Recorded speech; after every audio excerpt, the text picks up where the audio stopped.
Le palais du Luxembourg, c'est dans cette ancienne demeure royale construite pour Marie de Médicis que siège le Sénat. Considérée comme la deuxième chambre après l'Assemblée nationale, elle est aussi la chambre dite haute.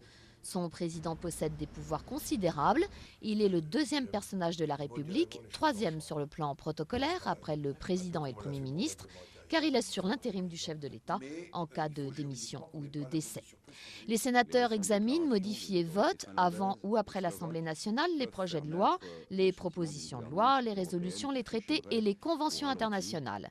Mais alors que sous la Troisième République, les sénateurs exerçaient le même pouvoir que les députés, la Constitution de la Cinquième République donne désormais le dernier mot aux députés sur tous les textes de loi.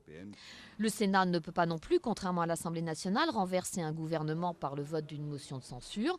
En contrepartie, le Sénat ne peut pas être dissous, c'est une chambre permanente.